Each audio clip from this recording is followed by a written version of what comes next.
Boa noite, sejam bem-vindos à edição desta nova temporada de 2025 e desde a edição passada, desde o mês passado, muita coisa aconteceu e sinceramente nós quase ficamos sem saber como escolher apenas 3 temas, mas depois no fundo até acaba por ser fácil porque o nosso critério é fazer o que as televisões não fazem, ou seja, abordar os temas que eles escondem ou que eles mentem. E atenção, isto hoje vai ser hilariante, porque o consórcio da velha imprensa está tão desesperado por assistir à sua credibilidade a ir toda para a água abaixo a cada dia que passa, por ver que as agendas que eles tanto têm tentado impor, que eles tanto têm tentado manipular as populações estão a cair. E então nós hoje vamos ver algumas notícias absolutamente inacreditáveis e que mostram esse desespero. Vamos ver então no tema número 1, a aflição. A aflição é a palavra em que a OMS está após a saída de países da sua organização, como os Estados Unidos ou a Argentina, e depois outros seguirão. Porquê? Porque o mundo começa a perceber o quão nefasta e incompetente, promíscua foi a atuação dessa organização não eleita, e o mundo também já começa cada vez mais a entender o quanto eles nos mentiram, o quanto nos fizeram mal na chamada pandemia e como eles andaram sim a servir interesses das farmacêuticas e dos senhores do mundo em detrimento de servir o povo.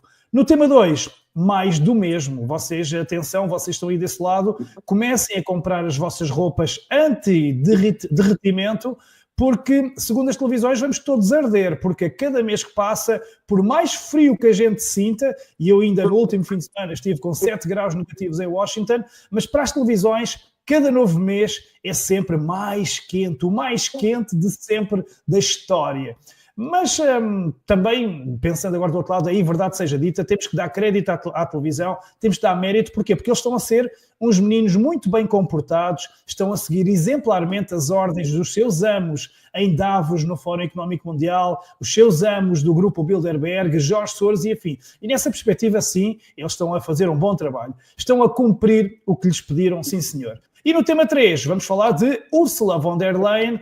Nós já todos sabíamos da corrupção dos contratos com a Pfizer na chamada pandemia, já sabíamos que ela queria obrigar todo e cada europeu a ser vacinado contra a Covid, mesmo que não fizéssemos, mesmo que não precisássemos, mesmo que aquilo não impedisse a transmissão, mesmo que aquilo não servisse para nada, mas agora sabemos que ela anda a fazer outras coisas, anda a financiar meios de comunicação europeus às escondidas, na altura das eleições. Para quê? Provavelmente para ver se impede que os partidos que não estão alinhados com as agendas dos seus amos sejam eleitos e tomem o poder e assim deitem por água abaixo todo o plano globalista do qual ela faz parte. Plano esse que vai caindo e caindo, quer ela queira, quer não. E Ursula von der Leyen também está desesperada para que a guerra da Ucrânia não termine, porque numa altura em que o mundo todo anda a falar em promover negociações de paz, ela anunciou agora à pressa o financiamento de 3,5 mil milhões para a Ucrânia em armas e munições. Ou seja, esta guerra não pode parar. Para Ursula von der Leyen, esta guerra não pode parar. Ora, o que não vai parar é chamada aqui ao nosso trio para este programa.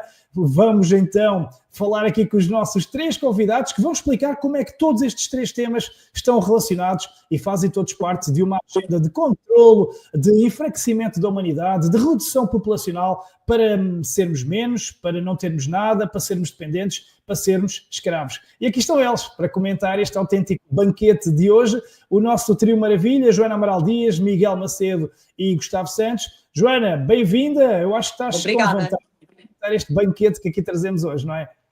Sim, senhora, já tinha saudades vossas e sei que andas em grande azáfama, Sérgio, com novidades em breve e, portanto, faço votos que possamos todos depois partilhar nesses momentos. Claro que sim, o mundo anda numa roda viva e temos sempre que continuar sempre a ir para cima deles, como aconteceu precisamente sobre o tema 1, Gustavo, quando eu e tu, e a Joana também lá estava, tivemos a 1 de junho na sede da OMS a gritar bem alto contra eles, portanto é uma luta que vai ser provavelmente Parece até o último dia. Já passou tanto tempo. Sim, diz Joana, diz. Parece que já passou tanto tempo que aconteceu tanta coisa desde que estivemos lá, não foi? Exatamente, nem um ano passou. E Gustavo, cá estamos nós novamente a falar desses senhores onde nós estivemos em Genebra a gritar bem alto contra eles. Bem-vindo, Gustavo. Obrigado, obrigado. É muito bom estar aqui reunido outra vez com vocês e isto leva-me a ouvir-te, a fazer a introdução, a ouvir também a Joana agora, falta daqui a pouco ouvir o Miguel, faz-me pensar que há quem tenha agendas e há quem tenha espírito missionário. Epá, e nós os quatro temos um valiosíssimo, inabalável espírito missionário e para mim é um orgulho estar aqui ao vosso lado a trazer a verdade e a lucidez às pessoas. É completamente igual este sentimento, com certeza, de meu e do restante painel. Miguel, bem-vindo também a esta nossa edição de fevereiro, e diretamente aí do norte de Portugal. Boa noite, Miguel. Sérgio, um grande abraço para ti, beijinho para a Joana, um grande abraço para o Gustavo. Uma vez por mês encontramos-nos aqui para falar daquilo que realmente é a verdade e não daquilo que nos enfia um goela abaixo pelas televisões. É muito bom estar aqui com vocês e eu vou naquilo que disse o Gustavo. Se nós pensarmos bem, já vamos na terceira temporada deste programa. Portanto, já não é brincadeira. Verdade, verdade. E com vários episódios a serem censurados, incluindo a edição do mês de janeiro, que foi censurada, o YouTube carinhosamente derrubou logo no dia a seguir, mas aqui o canal Tavares carinhosamente voltou a colocar logo no dia a seguir uma pequenina correção que eles achavam que não devia estar lá, mas nós não nos vergamos e voltamos sempre. E como diz aqui o Miguel, uma vez por mês aqui nos encontramos e no final desta temporada temos que fazer o nosso encontro no restaurante Tia Alice em Fátima, presencial, para então comemorarmos o final de um ano de luta, de tanto trabalho que iremos fazer nesta temporada, que queremos então que tenha 12 episódios. Vamos então já desde uma hora, sem mais demoras, começar. Vamos ao nosso tema número 1. Então, no tema 1, falamos da OMS, que está à beira do ataque de nervos. Os Estados Unidos e a Argentina já largaram essa organização e a OMS agora diz que não tem dinheiro. O diretor da OMS, Tedros Adhanom, está furioso com a retirada de Trump, que já está a ter efeitos noutros países, porque depois da Argentina e dos Estados Unidos, outros se irão seguir. E então Tedros Adhanom diz que esta atuação dos Estados Unidos está a deixar a organização à beira de um colapso e de uma crise financeira. Trump, que, como sabemos, então, cortou relações com a OMS devido à forma nefasta e incompetente e eu até acrescentaria criminosa como eles lidaram com a Covid-19, uma acusação que, obviamente, Tedros Adhanom nega, e agora vem chorar que não há dinheiro. O Adhanom vem chorar que não há dinheiro. Vamos ver esse vídeo. 2 weeks ago, President Donald Trump signed an executive order announcing his intention to withdraw the United States from WHO. The order refers to WHO's alleged mishandling of the COVID-19 pandemic and other global health crises. Even before the US announcement, WHO is facing a shortfall due to the economic difficulties that many countries are facing. The US announcement has made the situation more acute. O que é certo é que sem dinheiro provavelmente não haverão pandemias. Há duas formas de não haver pandemias, é não havendo dinheiro ou prendendo Bill Gates e Jorge Soros. Entretanto, Tedros Adhanom não desiste do plano, ele diz que este é o momento, é agora ou nunca, para o acordo de pandemias, o tal famigerado tratado pandémico, que, por exemplo, aqui a Joana Amaral Dias foi uma das peticionárias em Portugal contra esse nefasto tratado pandémico, e no meio de desta loucura em torno da OMS, surge uma grande notícia, porque a CNN veio dizer que cocó de pássaro pode ser a chave para prever a próxima pandemia. Ora, eu acho que sim, eles deviam todos vasculhar, tomar banho em cocó de pássaro para procurar a próxima pandemia. Acho muito bem. Já a Gazeta Brasil anuncia refere que a OMS anuncia que vai então cortar custos, medidas drásticas para cortar os custos, porque estão a ficar sem dinheiro, como vimos há bocadinho, e Tedros Adhanom, que então agora está a ser muito criticado porque tem a maior potência do mundo a acusá-lo de incompetência e de gestão danosa na Covid-19, veio agora desculpar-se e dizer que a OMS nunca impôs nada a ninguém, nunca quisemos obrigar confinamentos, nunca empurrámos ninguém para a vacina, nunca empurrámos ninguém para as máscaras, não, é tudo mentira. A OMS não impôs nada a ninguém durante a pandemia de Covid-19. Nem lockdowns, nem mandato de uso de máscara, nem mandato de vacinação. Nós não temos o poder de fazer isso. Nós não queremos isso e não estamos mesmo tentando conseguir. Ora, o que é verdade é que a OMS é uma organização não eleita, ninguém votou neles, e é uma organização marcada por promiscuidade, por um financiamento que ainda por cima 70% vem das farmacêuticas, como lembrou a anterior secretária-geral da OMS antes de Tedros Adhanom. Vamos ver esse vídeo também. If I tell you, WHO as an organization, only 30% of my budget is predictable funds. Other 70% I have to take ahead and go around the world to beg for money. And when they give us the money, they are highly linked to their preferences. E as farmacêuticas que não só financiam a OMS, como financiam também as televisões que depois vão promover os produtos médicos que as farmacêuticas querem vender. É um esquema muito bem feito. Vamos ver, por exemplo, o que é que a Pfizer patrocina. Morning America is brought to you by Pfizer. CBS Health Watch sponsored by Pfizer. Anderson Cooper 360.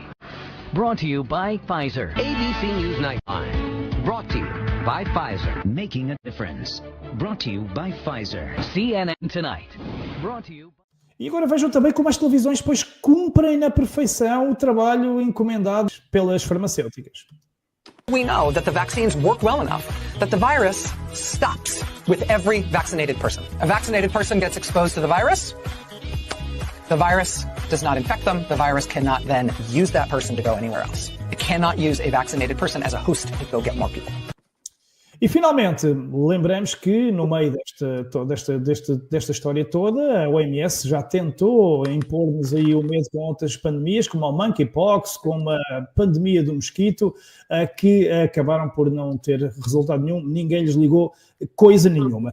Vamos então aqui ouvir agora aqui o nosso painel, porque temos aqui muito para falar. Começo por ti, Joana. Isto quase que é difícil, Joana, saber para onde é que começamos com estes dados todos.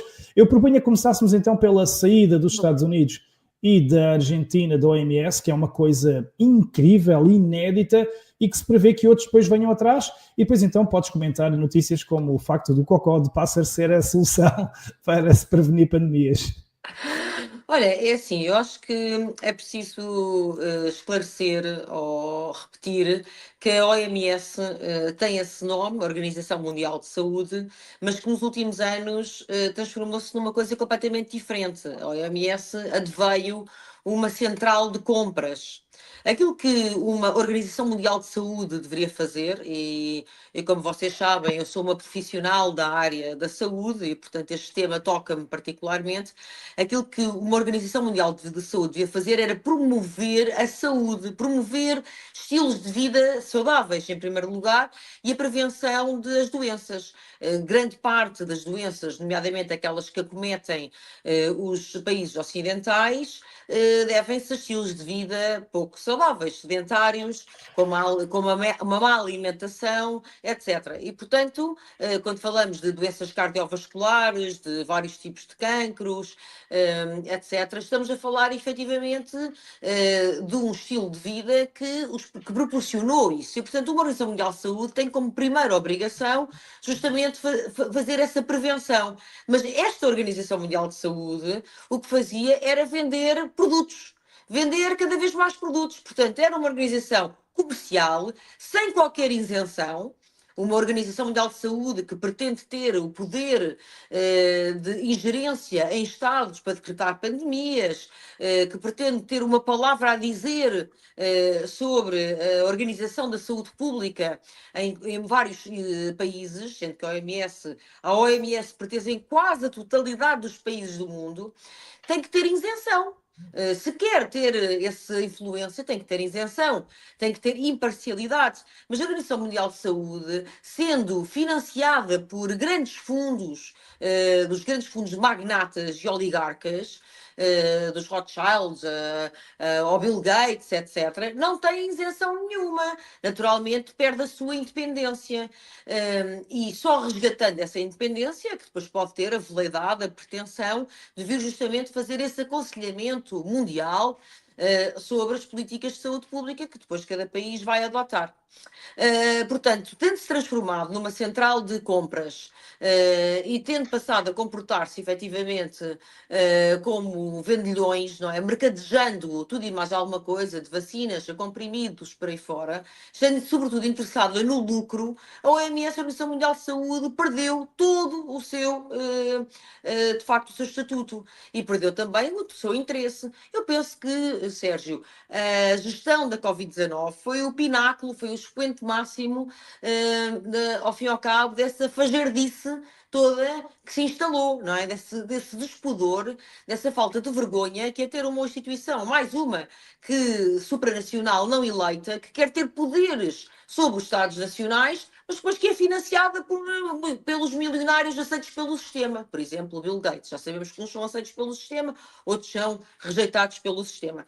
Portanto, é só natural que países que deixam de estar alinhados nessa agenda ideológica saiam efetivamente da OMS. Deixem-me explicar uma coisa aqui muito rapidamente, que eu não tem tanto a ver com a OMS, mas explica a saída da OMS, que muitas pessoas me perguntam e lhes faz confusão. Mas então Trump, como é que Trump pode ser contra os globalistas se Trump continua a defender o poderio norte-americano, etc. É preciso distinguir entre imperialismo norte-americano, o velho imperialismo norte-americano, e o globalismo.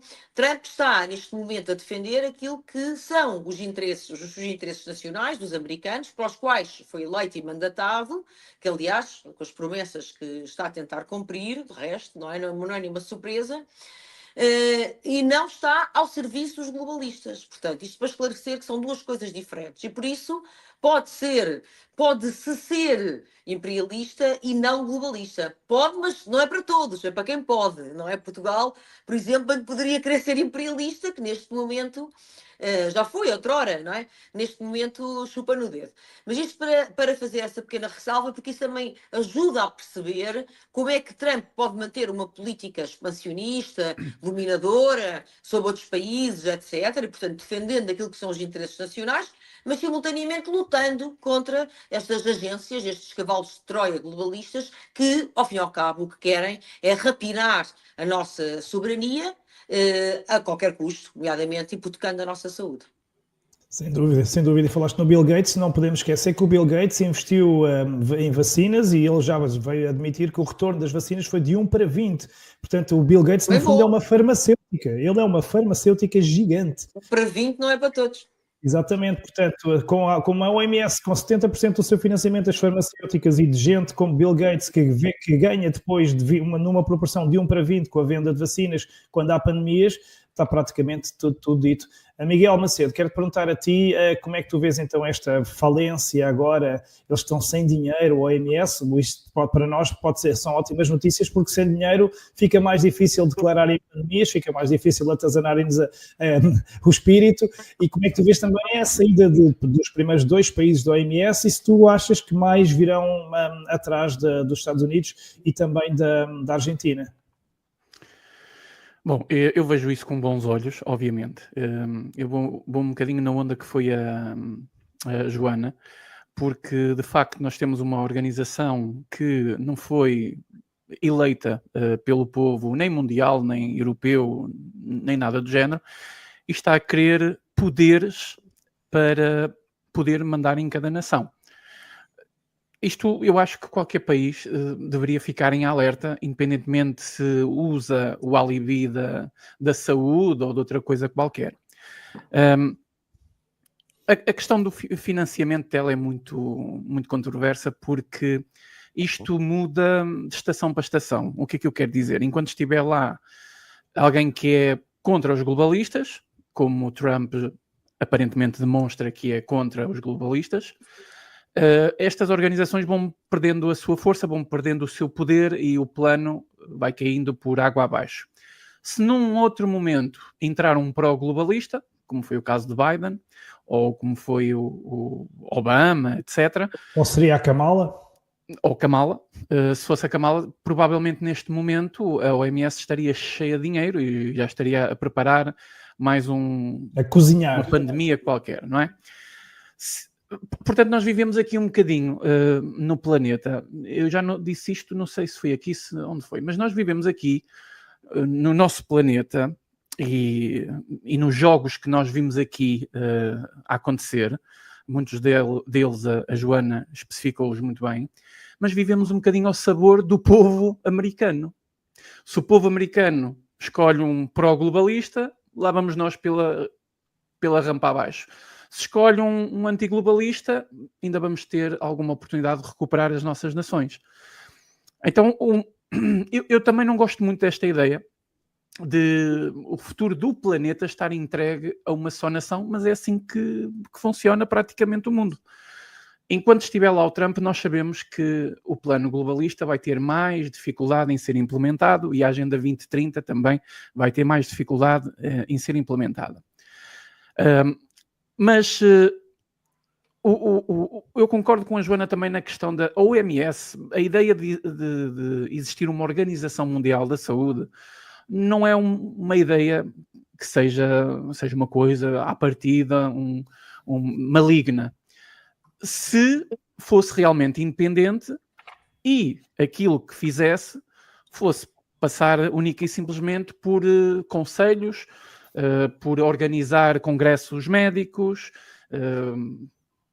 por estudos, algo assim do género. Agora, uma organização que à partida é responsável pela saúde do povo global, ou europeu, ou ocidental, mais até no fundo, é financiada 70% por aqueles que querem vender medicamentos. Eu acho que ninguém, quer dizer, mesmo que uma pessoa nem tenha o espírito de questionar, acho que quando faz esta equação é um bocadinho à cara podre. Então, aqueles que produzem os medicamentos financiam a organização que depois diz para eu tomá-los de forma obrigatória, porque senão, meu Deus, vem aí o caos, vamos morrer todos e não sei o quê.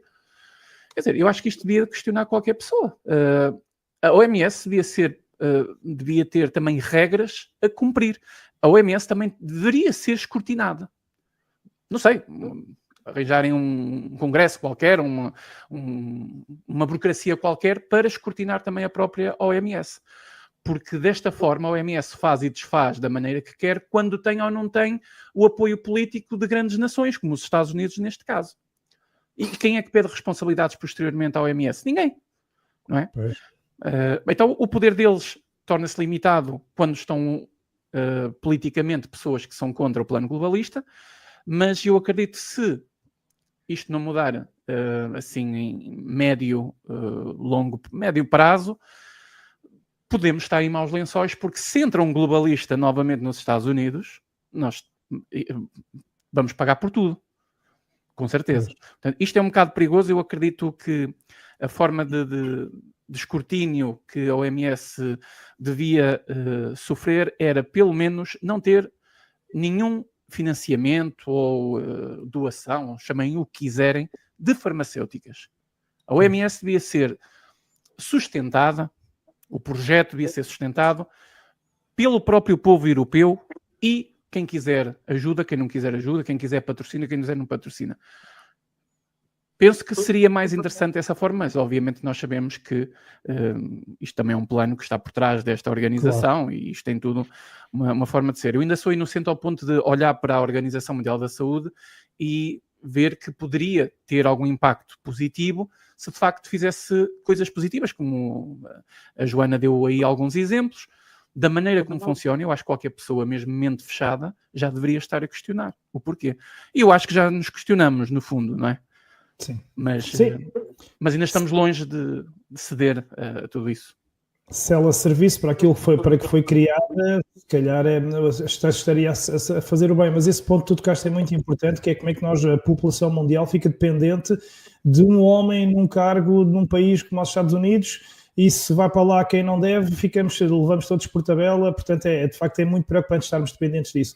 Ora, Gustavo, eu quero perguntar também a ti, se, obviamente, visto tu que lutaste comigo e com a Joana Amaral Dias lá em Genebra, a 1 de junho passado, contra a OMS, a excelente notícia que é ver Milei, a Argentina, os Estados Unidos a sair da OMS, vê-los agora a dizer que não têm dinheiro, vê-los aflitos a dizer que agora é o momento, e vê-los também a fazer este papel quase que dá pena. Não dá pena porque muita gente e até morreu por causa disto, mas vê-los a dizerem, não, nós nunca empurrámos ninguém para confinamentos, não, nós nunca fizemos, não, porque vimos essas declarações, e ele foi dito, viram essas declarações da boca do Tedros Adhanom. Portanto, como é que tu vês esta hipocrisia toda? E já sabes que, para que não levarmos um strike como levámos no mês de janeiro, por amor de Deus, não digas em situação alguma que a poção milagrosa e injetável que tem problemas. Nunca fales nisso, porque lá vamos ter que nós...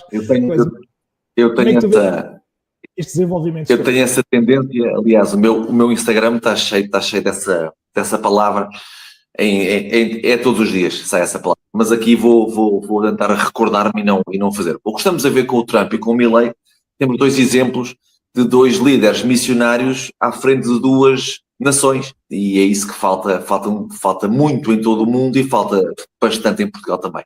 Não temos nenhum líder com espírito missionário que queira realmente o bem do seu país. Em relação àquilo que o Tedros está a fazer, a baixar as calças e a pôr-se de joelhos, a dizer que, coitadinhos, nunca impuseram nada e que têm que fazer cortes aqui e ali, é muito interessante ver estas grandes entidades, estas grandes organizações de quase entidades diabólicas passarem para vítimas. Porque isto só funciona porque nós de facto vivemos num mundo onde a vitimização é mais aplaudida do que a bravura. Portanto, a malta diz que está com dificuldades, mesmo estas grandes entidades, estas grandes organizações, diz que está com entidades e o povo quer ajudá-los, sem perceber o trabalho que está a ser feito por outras pessoas, por outras entidades, como nós, por exemplo, na esperança e com a missão fortíssima de trazer a verdade e a clareza e a transparência ao mundo. Em relação ao OMS, eu diria que esta Organização Mundial da Saúde deveria trocar o nome para Organização da Máfia da Saúde. Porquê? Porque, escuta uma coisa, sendo eles financiados pela Big Pharma, isto não tem nada a ver com saúde pública nem com saúde mundial. Isto tem a ver com lucros dos seus acionistas, como é óbvio. Ou seja, eles têm que criar estratégias para aqueles que investem na organização da máfia da saúde possam receber vezes 20, como há pouco foi falado, vezes 20 o investimento que fizeram. Portanto, não, foi como o Miguel disse, mesmo uma pessoa que não questione, se somar uma coisa à outra, percebe que há aqui um esquema gravíssimo. E quanto há pouco falaste também na apresentação de que sem dinheiro não há pandemias, isto é absolutamente legítimo, porque o dinheiro montante para se criar e libertar e promover uma pandemia, estamos a falar na ordem dos bilhões de dólares. Porque isto não é só pagar uns cientistas e depois abrir as portas e as janelas do laboratório que é para aquilo fugir. Não é só isto. É preciso investir muito dinheiro em propagandas, em imprensa televisiva, em imprensa escrita, em imprensa radiofónica, em influencers, em tudo. É preciso investir bilhões. Portanto, se eles não tiverem dinheiro, é claro que não pode haver pandemias. Porque para uma pandemia pegar, ainda por cima nos dias de hoje, em que e nós fizemos parte deste trabalho mundial também, em que nós juntos, e a resistir a tudo e mais alguma coisa, a todo o tipo de segregação, de ofensas, de tudo e mais alguma coisa, conseguimos, através do nosso exemplo de coragem e bravura, acordar muitas pessoas. Portanto, se em 2020 uma pandemia pegou, onde foram investidos bilhões de dólares, malta, para uma pandemia pegar hoje, depois do trabalho que nós fizemos e da quantidade de pessoas que acordou ao perceber-se tudo o que estava a acontecer e dos resultados que hoje são inequívocos e inegáveis, portanto, é preciso investir ainda mais que bilhões para fazer esta malta toda acreditar. Não havendo dinheiro, não pode acontecer. Pois é, bem visto. Agora para eles é muito mais difícil enganarem-nos, agora é muito mais difícil. Eu quase que me atrevo a dizer só os muito tolos é que cairão na próxima ratoeira, depois de todas estas provas e evidências que saíram. Sim. Olha, muito obrigado pelos vossos comentários neste primeiro tema. Vamos terminar com 15 segundos, que a Joana se lembra muito bem, o Gustavo também e eu. Miguel, estavas cá em Portugal, mas assististe com certeza. Foi a 1 de junho de 2024, onde milhares gritaram contra a OMS em mais um dia de luta. Então vamos aqui ver 15 segundos.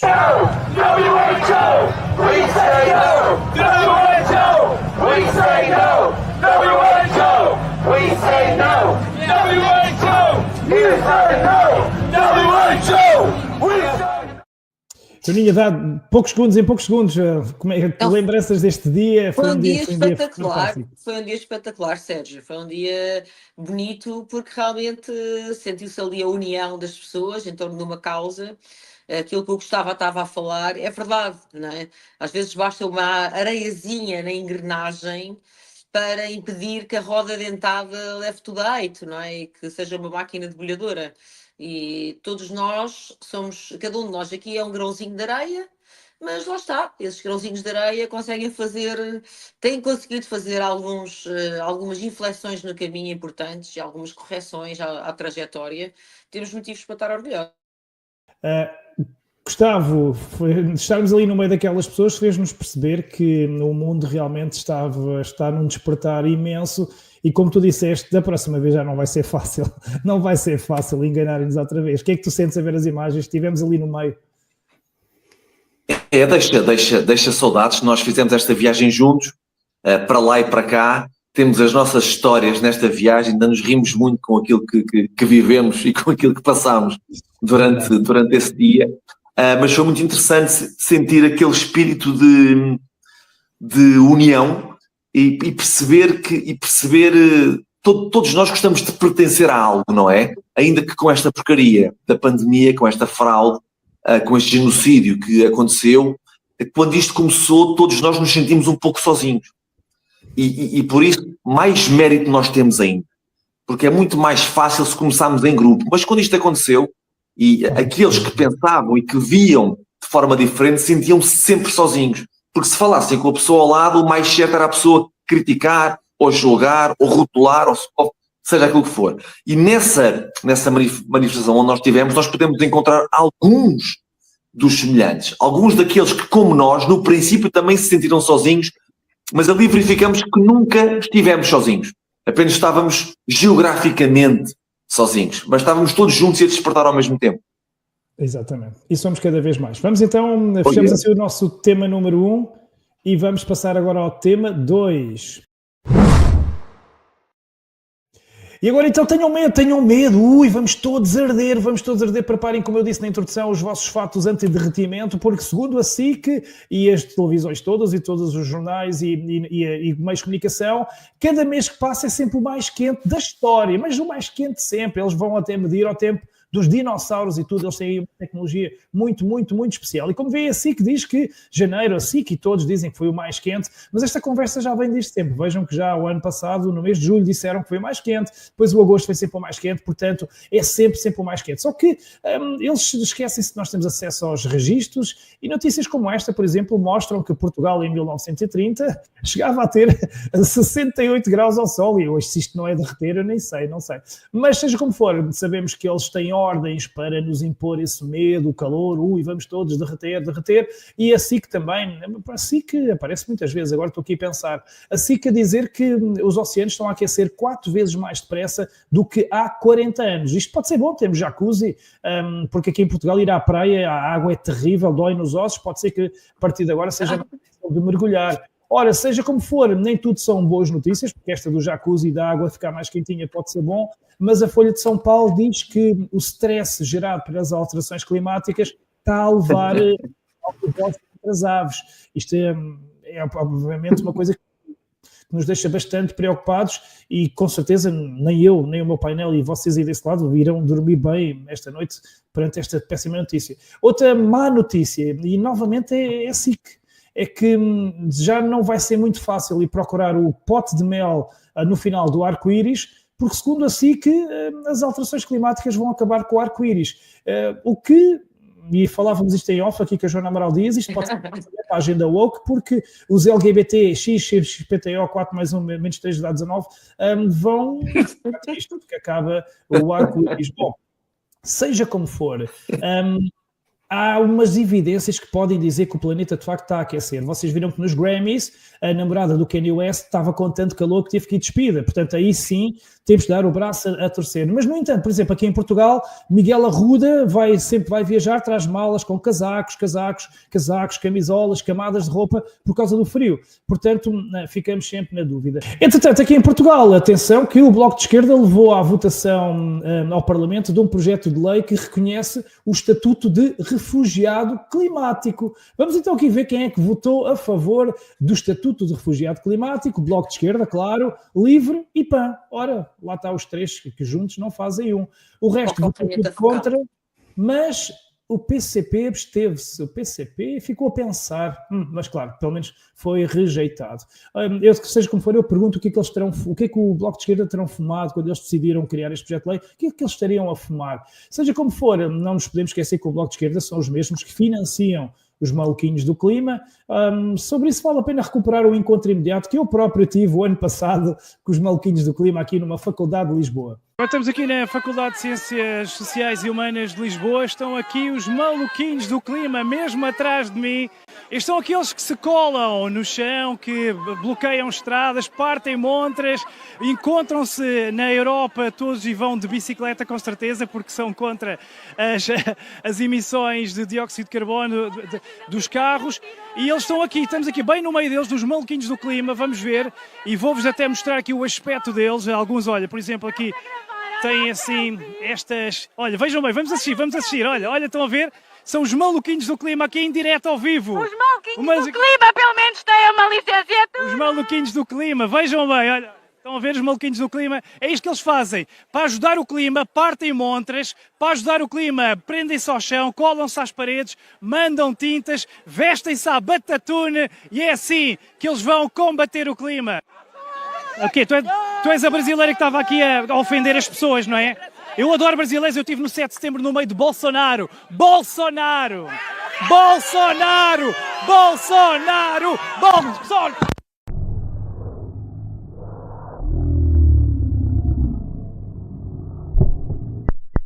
E já agora, deixa-me aqui perguntar porque é que os maluquinhos do clima têm todos este aspecto de quem veio da média terra, da Terra-média, da terra dos hóbitos, são todos assim um bocadinho estranhos. Seja como for, e tal como aconteceu com a OMS, os Estados Unidos também largaram os acordos de Paris, também cortam a torneira a esta agenda climática, cortaram também a torneira da USAID, que andava a financiar o estarismo climático, e entre outras coisas que sabemos que a USAID andava a fazer, como a ideologia, a promover agendas como a ideologia de género, imigração descontrolada, fraudes eleitorais no Brasil.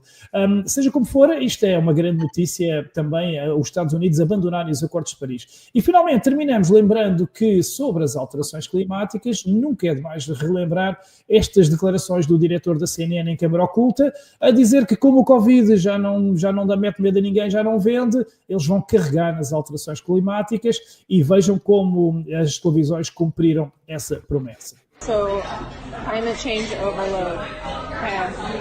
Be prepared, it's coming.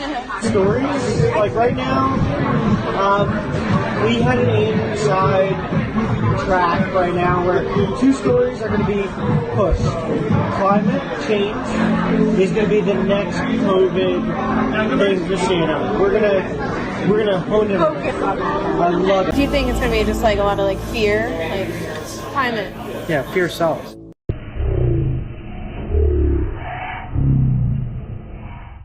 Climate crisis, climate change. Climate change. Climate change. Climate change. Climate change. Climate change. Climate change. Climate change. Climate change. Climate change. Climate crisis. Climate change. Climate change. Warming climate. Climate crisis. Climate change. Climate change. Climate change. Climate change. Climate change. Climate emergency. Climate change. Climate change. Climate change. Climate change. Climate change. Climate change. Climate solution. Climate change. Climate change. Climate crisis. Climate change. Climate change. The George Floyd moment for climate. Climate change. Climate crisis. Global warming. Climate change is real. It's the climate crisis. Climate change. Climate change. Climate change. Climate change. Climate change. Climate change. Climate change. Climate change. Climate change. Climate change. Climate crisis. Climate change. Climate change. Climate change. The planet is on fire. Gustavo, eu tenho que começar por ti, porque eu vi o teu sorriso também com muitas destas notícias que aqui saíram. Eu pretendo rir, pá. fica difícil de comentar, mas tu não achas que isto já é desespero? Este tipo de notícias, e é sempre o mês mais quente de sempre, e vamos ficar no jacuzzi e o divórcio das aves. O teu comentário sobre este tema? Eu fartei-me de rir com esta tua introdução, honestamente. Não consegui conter aqui as gargalhadas. E, de facto, fizeste ali menção à SIC Notícias. E é verdade, eu tenho reparado que a SIC Notícias tem estado na vanguarda da estupidez. É com cada disparate, é com cada trafolhice mal amanhada e incompetente que tem-me chocado um pouco. Enfim, gostava de pegar numa notícia que tu falaste aí, sobre, que veio nas notícias, precisamente a dizer que os oceanos estão a aquecer 4 vezes mais depressa do que há 40 anos. Epá, isto é uma notícia do caraças, meu. Eu, por acaso, vivo aqui perto da Ericeira e quando vou à água, a água está fria como o caraco, está igual há não sei quantos anos atrás. Mas, pronto, eles conseguem descobrir, conseguem medir isto. Não sei como é que eles medem, mas conseguem medir. Agora, eu gostava só de pegar nesta notícia e fazer um transporte para uma coisa séria, porque isto é uma palhaçada. Eu gostava de fazer o transporte para uma coisa séria. Então a notícia é: oceanos estão a aquecer 4 vezes mais depressa do que há 40 anos. E eu gostava de dar esta notícia. A taxa de autismo, por exemplo, em 35 anos, de 1983 a 2018, passou de um caso em 10 mil crianças para um caso em 36 crianças. Em menos do que 40 anos, como os oceanos estão a aquecer, é só em 35. E a explicação é só uma, é porque em 1983 existiam 10 vacinas e em 2018 existem 74. Portanto, isto é que era uma notícia para se dar, não é esta palhaçada os oceanos estão a aquecer 4 vezes mais depressa do que há 40 anos. O que é importante falar é sobre assuntos sérios e que estão realmente a acontecer e a afetar milhares e milhares de famílias, que em 35 anos, de um caso em 10 mil crianças, passámos para um caso em 36 crianças. Isto aqui é um assunto sério. Agora isto é uma palhaçada, honestamente nem me apetece muito comentar, porque isto é só para encher os olhos de ignorantes, pá. E para mim não... O que tem de se falar é sobre assuntos sérios. E o que a gente vê hoje em dia na televisão e no Parlamento e nos cafés e em todo lado é falarmos sobre estupidez, que de facto, naturalmente, estes jornalistas, estas estações de televisão são pagas, naturalmente têm que cumprir com a agenda para conseguirem pagar as suas despesas. Todos nós sabemos disso, mas o povo, de uma vez por todas, tem que começar a questionar e perceber que notícia é esta. Já não falo da separação das aves, porque eu não sei se as aves sofrem por amor, não faço puta ideia, não sei de nada. Agora, que o oceano está mais quente do que nunca, 4 vezes mais, aquece 4 vezes mais depressa do que há 40 anos, isto é uma autêntica palhaçada e não se fala daquilo que verdadeiramente é importante, como, por exemplo, a saúde e a educação. Exatamente. Joana, antes de tu comentares, quer que só vejas aqui 30 segundos, porque em 1970 a maior figura de Hollywood, da altura do Star Trek, dizia que vinha aí uma era polar. Na altura não era o calor, era o frio. Veio um frio, que é para as pessoas terem medo. Vamos só aqui relembrar isso e depois peço o teu comentário. We are unprepared for the next advance. The result could be hunger and death on a scale unprecedented in all of history. What scientists are telling us now is that the threat of an ice age is not as remote as they once thought. During the lifetime of our grandchildren, Arctic cold and perpetual snow could turn most of the inhabitable portions of our planet into a polar desert. Aí está, Joana, em 1977 era o mundo, íamos ter um deserto polar, os nossos netos iam estar e filhos iam estar em neve. Olha, Sérgio, é assim, eu em 2003 assisti à grande mentira global da suposta existência de armas de destruição massiva no Iraque, que nunca existiram, mas que muitos juraram a pé juntos que efetivamente elas estavam lá e estavam presentes, desde Durão Barroso a Paulo Portas, em Portugal. E depois, uns anos depois, em 2009, houve o Climate Gate. O Climate Gate, que muitas pessoas já não se lembram, que foi outra mentira global tão gigante, tão megalómana e tão colossal como as armas de destruição massiva que nunca tinham existido, e provavelmente o maior escândalo científico na história contemporânea. ClimateGate, em 2009, descobriu-se, quem não conhece a história do ClimateGate, vai ao Google, põe ClimateGate, aparecem vários artigos. Em 2009 houve uns hackers, uns piratas, obrigada hackers, que entraram nos computadores da prestigiada Universidade de East Anglia para descobrir que havia inúmeros cientistas que martelavam dados a pedido e que adulteravam estatísticas, gráficos, números, etc., para parecer que existiam mudanças climáticas e que o aquecimento global era uma realidade cada vez mais presente e preocupante. Eu, depois disto do ClimateGate, acho que ninguém nunca mais devia acreditar no aquecimento global, não é? Quer dizer, eu acho que depois disto ter acontecido, de ter havido um conjunto de interesses que tentaram, que subornaram, não é? Tentaram subornar a comunidade científica para parecer uma coisa, então nós já sabemos que esses interesses querem que pareça essa coisa, que se chama aquecimento global, e que vão continuar a fazê-lo. Fizeram em 2009 com a East Anglia, ficou provado, porque houve esses e-mails, houve essa leak, essa fuga, mas é evidente que continuam a fazer exatamente a mesma coisa. Portanto, se as pessoas estão a ver, não se lembram, vão lá ao Google.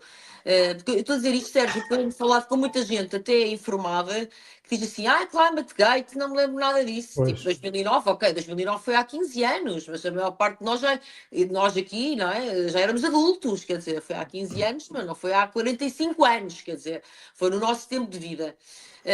De facto, a memória coletiva também é passível de grandes amnésias e de grandes lacunas amnésicas, e este é um dos casos. O ClimateGate mostra que há muitos anos que se anda, desde o princípio do século pelo menos, que se anda ativamente a subornar cientistas, a cozinhar esse tipo de ligações, e tudo, com certeza, a bem do dinheiro e do lucro, que já sabemos que é isso que, quando queremos populações a viver no terror, no medo, assustadas, de espinha dobrada, não é? Temerosas, com certeza que nós estamos a falar de quê? De uma forma mais fácil de dobrar, de controlar essas mesmas populações. Portanto, é sempre a bem do poder, do dinheiro, do domínio. Por isso, googlem. Climate Change, ClimateGate, eu acho que ficam totalmente elucidados ao que é que vêm estas alterações climáticas, não vêm de certeza tentar salvar o planeta algum.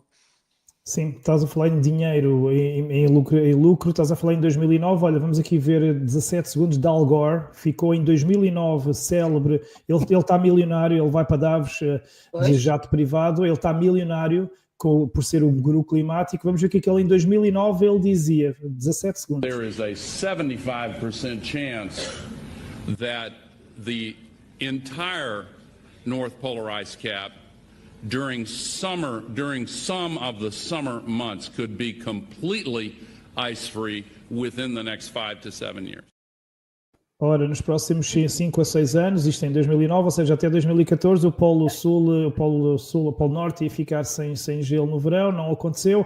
Olha, outro guru climático também está milionário, estive com ele em Davos, estive a confrontá-lo com os Rebel News, é o John Kerry, também nesse mesmo ano, 2009, 2010, também dizia a mesma coisa, e também ele está mega milionário, foi de jato privado, tinha não sei quantas seguranças. Vejam o que estes jagunços diziam. You have sea ice, which is melting at a rate that the Arctic Ocean now increasingly is exposed. In 5 years, scientists predict we will have the first ice-free Arctic summer. Em 5 anos, também em 2009, tal como a Joana falava aí do ClimateGate. Ora, Miguel, não é por acaso, então... Sérgio, não penso que é por acaso que deram-lhes forte o Kerry, etc., nesta altura, na viragem da década. Porque houve aqui, nessa altura, foi quando se começaram a alinhar aqui estes astros para nos impingir estas balelas. E estamos dois completamente milionários. Olha, Miguel, deste conta que então na década de 70 o medo era com o frio, veio uma era polar, não veio a era polar. Na década de 2000 vinha então o aquecimento, ia derreter tudo, não veio, portanto pararam com a conversa do aquecimento global e passaram então para a mudança climática, alterações climáticas, porque assim já não falham tanto, assim se tiver frio, alterações climáticas, como o Carlos Moedas quando houve as inundações em Lisboa, alterações climáticas. Se está calor a mais, alterações climáticas. Se cai a ave do ninho, alterações climáticas, tudo é alterações climáticas. Portanto, deste conta desta evolução e como é que tu vês esta, como diz o Gustavo, esta palhaçada toda que resulta que muita gente esteja a ganhar dinheiro com isto, que as televisões estejam a vender o medo para futuramente, já sabemos, e é isso que eu te vou pedir também a tua opinião, qual é o objetivo disto, né? Há de ser controle e tudo mais, mas como é que tu vês esta evolução da terminologia e estas notícias palhafatosas que nós aqui vimos com 5 notícias à cabeça? Olha, tu fizeste aí um excelente resumo na tua introdução. Eu acho que depois do que tu disseste é muito difícil acrescentar algo, principalmente depois do Gustavo e da Joana, mas eu vou tentar. O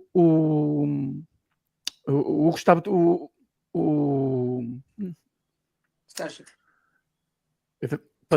Vocês estão-me a ouvir, né? Estamos a ouvir, portanto, não te preocupes que depois eu corto. Pode dizer, podes continuar, sim. Eu perdi aqui o som, peraí que eu... Ok. Eu acho que o painel tem um bocadinho, tem todos um bocadinho de razão. Isto é uma palhaçada autêntica. De facto, nós não devíamos dar atenção a isto, mas infelizmente nós temos que dar para tentar despertar outros que estão a ser enganados. E a Joana lembrou um processo muito interessante que também foi abafado logo de imediato. É engraçado que todos os casos que aparecem, polémicas que aparecem com a palavra gate no fim, imediatamente desaparecem da opinião pública. Há assim uma certa magia pela imprensa mundial que conseguem retirar a atenção, porque isso tinha tanto a ser escrutinado, a ser explorado, a ser debatido pela sociedade, investigado até mesmo criminalmente, e nada disso acontece. Em relação à linguagem, a linguagem é muito interessante porque começamos lá em 77 com o Spock, não é? do Star Trek, a falar da era polar. Posteriormente passamos para o buraco do ozono. Penso que vocês também se devem lembrar dessa altura. Entretanto, o buraco do ozono aparentemente curou-se e fechou. Passamos então para o aquecimento global. Como o aquecimento global não estava a pegar muito porque não era só aquecimento, também havia arrefecimento em muitas zonas do planeta. Então passamos para alterações climáticas, assim tanto dá para o calor e para o frio. E agora passamos para a crise climática. Ou seja, cada vez mais eles vão mudando as narrativas e vão tentando encaixar toda esta engenharia social do caos e do medo na atualidade. Porque hoje nós podemos considerar que o povo europeu, eu falo até mundial, está mais esclarecido sobre esta matéria do que estava há 10 ou 20 anos. Acho que podemos assumir isso. Obviamente que há muita gente que caiu na cilada, enfim. Mas esta questão do aquecimento global, o próprio aquecimento em si, eu, por exemplo, já entrevistei do Brasil o professor Ricardo Felício. Ele de facto diz uma coisa interessante, é que o aquecimento global de facto existe, mas é do próprio planeta. O planeta aquece e arrefece. Nós já saímos de eras polares, de eras glaciares, o planeta já foi uma bola de fogo, já foi uma pedra de gelo. O próprio planeta, ele próprio arrefece e aquece de forma natural, de forma planetária. Isso sempre vai acontecer. Nós estamos numa altura muito própria, e eu estou a dizer isto, não sou eu que estou a dizer, estou a usar aquilo que ele disse com dados científicos. Nós estamos a sair de uma pequena era glacial que está a provocar, de facto, em algumas zonas do planeta, um aquecimento, mas não é um aquecimento, é o voltar ao normal do planeta depois de uma era glacial. Claro, quando eu digo há pouco tempo, acho que estamos a falar de 100 mil anos ou 200 mil anos, assim, uma coisa do género. Este pessoal usa, por exemplo, para que esta narrativa cole, tiveram que arranjar aqui um grande vilão. E o vilão que eles usam aqui é o CO2. E há aqui uma coisa que eu queria centrar a atenção, até o professor Ricardo Felício falou disso, e outros que são contra esta agenda já o disseram, só que são silenciados, é que da forma como eles querem descer o CO2 e tudo isto que eles patrocinam para diminuir o CO2 na atmosfera da Terra, que é uma coisa completamente insignificante, mas ao quererem reduzir esse CO2, eles estão a provocar alterações na própria atmosfera e essas sim podem ser prejudiciais. Ou seja, nós vamos continuar a ter um planeta que aquece muito ou que arrefece muito porque eles estão a alterar aquilo que é a nossa atmosfera, todos os elementos da nossa atmosfera. Portanto, aquilo que eles estão a fazer de forma, eu dizia, criminosa, em impingir que o CO2 é um agente, é um vilão que vai destruir o planeta, quando acho que... É o gás da vida? De qualquer pessoa sabe que é um gás da vida, assim como o oxigênio, assim como outros gases. E pegarem neste único vilão, porque é ele que, de facto, oscila quando há aquecimento e arrefecimento. E tem de ver diretamente com ele. Então, isto cientificamente foi bom para eles porque conseguiram arranjar um agente para culpar. E agora eu lembro as pessoas de uma coisa. Este é o único agente que eles podem pegar para justificar as suas agendas. Porque, entretanto, não existe nenhum agente nos oceanos para que eles possam também inventar qualquer aldrabice também para começarem a espalhar o caos e o medo em relação aos oceanos. E nos nossos oceanos existe sim um verdadeiro problema e não é de aquecimento de 40 vezes, como a SIC Notícias, que ultimamente é só lixo que sai daquela redação. O problema que nós temos é a poluição, é a quantidade de plástico absurda que está dentro dos oceanos, que está a destruir a nossa biodiversidade marinha, que é muito importante. Isso não aquece nem arrefece o planeta. Isso destrói a própria biodiversidade do planeta. Mas como não dá para classificar mais ou menos e inventar um imposto dentro dos oceanos para já, porque ainda não conseguiram inventar, então ninguém quer saber disso. Foram lá e disseram que era as palhinhas dos pacotes de sumo e dos leites que estavam a dar cabo do planeta. E reparem que isto é tão estúpido, para eu terminar, essa das palhinhas, não é? Que agora é palhinhas de papel e cortaram as palhinhas, enfim, uma coisa completamente ridícula. Eles proibiram a palhinha de plástico, não era? Porque era um problema o plástico das palhinhas, mas a mesma vem embrulhada num próprio plástico. Pois é. Isto é tão ridículo, começa a ser tão ridículo as coisas à cara podre, que eu, como disse há pouco, torno a repetir, mesmo aqueles que não se questionam, eu acho que só o facto de ouvirem nas televisões as palhinhas vão ser proibidas para combater as alterações climáticas e blá blá blá. E depois chegam a um supermercado com um pacote de sumo onde tem uma palhinha de papel completamente ridícula, embrulhada num plástico. Quer dizer, as pessoas também têm que começar a fazer o seu trabalho. Isto é, no mínimo, ridículo, por amor de Deus, não é? Isto é tudo demais. Olha, por ser demais, vamos terminar... E desculpa interromper, outra coisa ridícula. A Cepsa, passo aqui a publicidade, transformou-se numa outra empresa, porque agora é uma empresa verde que vai apostar nas energias renováveis. Tem um reclame tão propagandista, mas assim de alguém que não percebe nada do que aconteceu no planeta ao longo da história, que tem pessoas a agradecer aos dinossauros por causa do petróleo que nós temos, quando nós sabemos que os dinossauros foram uma pequena percentagem que contribuíram para que nós tivéssemos hoje esses combustíveis fósseis. Isto é tão ridículo que eles chegam ao ponto de alimentar uma mentira que se ouve há décadas.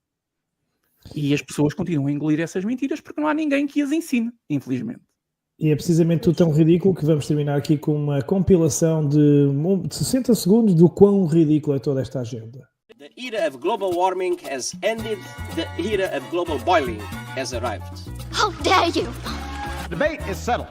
Humans are to blame. Stolen my dreams, my childhood, with your empty words. You can do that. Good luck. Good luck. Humans are to blame. All this is entirely consistent with predictions and repeated warnings. Climate change is getting worse. Carbon could cost us the planet. If we lose the ice caps, You know how high the water will be? It would come up to the Statue of Liberty's elbow. The world is going to end in 12 years if we don't address climate change. 12 years? Well, and in 12 years, it'll be 12 more years. We have 12 years to act. We have 12 years. We have 12 years before the effects are irreversible. Entire ecosystems are collapsing. We are in the beginning of a mass extinction. Issues compete with each other for your money. And so you have to scare them. We have to act in this decade. As someone who gets paid to do research, I'm really excited. I'm going to go home and have fun. And so, it's all about hand waving, it's about emotion, about sending out kids in protest. We have nothing to do with the science. Blah, blah, blah, blah, blah, blah. The air is unbreathable. The heat is unbearable. A lot of people pretend to know about climate, pretend to have studied it, pretend to come up with these answers, and then make these proclamations to scare you so that you'll do what we want you to do. How dare you! Concentrations of carbon dioxide are at their highest in at least 2 million years. Carbon dioxide becomes that molecule by which we can take control of your lives, of your efforts, and everything that goes on. You have stolen my dreams, my childhood. Most governments want to keep control, and most governments get bigger and bigger over time. The climate time bomb is ticking. E agora então vamos aqui ao nosso terceiro e último tema, vamos falar de Ursula von der Leyen, que anunciou então agora mais 3,5 mil milhões de euros e mais armas e munições para a Ucrânia. Quando toda a gente fala, todo o mundo fala em negociações de paz, promover negociações de paz, ela está desesperada em manter a guerra. E quem não se lembra dela no início, logo lá em 2022, a rejubilar com o envio de dinheiro, de armas, com aqueles olhos assim a brilhar. Vamos ver essas imagens. Globalnie zebraliśmy 9,1 miliardów euro w ramach tej kampanii, a dodatkowo, Komisja we współpracy z Europejskim Bankiem Odbudowy i Rozwoju przekazuje dodatkowy miliard. W dolarach to jest jeszcze więcej.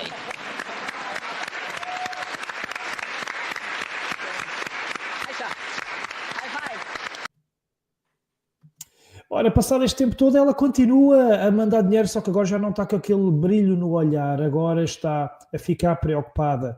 A guerra está a acabar. O que é certo é que Portugal também ardeu muitos milhões para a Ucrânia, nessa guerra eterna, para no final acontecer aquilo que muitos de nós dizíamos que ia acontecer desde o início, mas com esse dado de que pelo meio muitos milhares de soldados de ambos os lados faleceram, infelizmente. Entretanto, também relacionado com Ursula von der Leyen, saiu esta notícia de que a União Europeia transferiu 132 milhões de euros para meios de comunicação social, precisamente antes das eleições europeias. Isto foi o jornal italiano Il Fatto Quotidiano, que disse então que foi através de um enorme fundo secreto que com 132 milhões de euros que foram discretamente entregues aos meios de comunicação social antes das eleições europeias, sem qualquer transparência, sem se saber quem é que recebeu o dinheiro, quando, nem porquê. Sabe-se apenas que esse dinheiro foi canalizado por Ursula von der Leyen através de uma agência de publicidade privada, a Havas Media France, e assim ela conseguiu contornar o processo, a licitação competitiva, o processo habitual da escolha, e conseguiu fazer pagamentos ocultos. E aqui entre nós as razões não vão ser muito difíceis de adivinhar, tendo em conta as coberturas tendenciosas que a imprensa fez nestas eleições, e em todas facilmente percebemos porque houve esse financiamento obscuro e assim secreto. E, finalmente, aqui em Portugal, a mesma coisa. O governo português também sai agora notícias que dizem que o governo português desembolsou 55 milhões de euros num pacote para a comunicação social, como vemos aqui nesta notícia do Diário de Notícias. E então, pronto, lá vai continuar a ir embora a imparcialidade, a independência noticiosa. Lá vamos nós continuar a assistir esse mau serviço público da imprensa, esse alinhamento com as políticas e as agendas do governo. Vamos então ouvir aqui a nossa equipa. Vamos começar aqui pelo Gustavo novamente, porque sei, Gustavo, que a tua bateria não está aí muito famosa e, portanto, se o Gustavo desaparecer da nossa transmissão, já sabem que foi por motivos técnicos. E, portanto, Gustavo, cabe-te a ti comentares aqui sobre Ursula von der Leyen, a tal que nos quis na pandemia obrigar a ser todos vacinados contra o Covid, todos. Ela defendeu, vamos ver daqui a bocadinho essas declarações, e a tal que não quer que a guerra termine, a tal que teve os contratos obscuros com a Pfizer, negociados por SMS com Albert Bourla, a tal cujo marido trabalha diretamente para as farmacêuticas e ganha também com o negócio das vacinas, a tal que está metida em tudo o que é obscuro. Como é que tu vês agora mais esta aflição de Ursula von der Leyen em manter a guerra e este jogo sujo a patrocinar imprensas antes das eleições europeias, etc.? Bom, eu diria que qualquer pessoa com um rasgo, nem que seja mínimo, de intuição, ou consiga ter dois pensamentos seguidos, consegue perceber que esta mulher é uma criminosa, é uma cínica e é um perigo, não só para a Europa, como também para a humanidade. É alguém extremamente perigoso, frio, calculista e de má índole. Epá, eu tenho uma posição muito, muito clara em relação a isto. Para mim, Portugal saía da União Europeia, saía da NATO e saía da ONU. Era limpinho. Saía disto tudo. Porque se nós temos um país soberano, não podemos estar a depender de que estes agentes diabólicos comandem as nossas tropas e o nosso povo. Ainda para mais, e é isto que me chateia mais no meio disto tudo, porque a von der Leyen quer fazer o que ela quer, que faça o que ela quiser, desde que não mexa connosco. Só que Portugal é aquele aluno que vai às aulinhas todas, que se senta sempre na carteira da frente, que quer sempre agradar aos professores. Portugal é o aluno mais bem comportado da Europa. E quem sofre com isto é o povo, que ainda por cima, peço desculpa pela expressão, a sua grande maioria é manso, não é? A grande maioria do povo português é manso. E é manso porque não questiona, não é? Então, nós temos às mãos em termos europeus, estamos nas mãos desta pessoa que acabei por adjetivar e qualificar logo no início da minha intervenção, e isso naturalmente representa um enorme perigo para a nossa nação, que, no meu ponto de vista, se devia desejar ser absolutamente independente, soberana, livre, pois só assim poderia dar o melhor exemplo ao seu povo. Portanto, para mim, Portugal não fazia parte desta história e ela podia fazer o que ela bem entendesse. Não gosto, não aprecio, não consigo tirar nada do que ela diz para mim, não consigo encontrar nada de positivo na sua postura.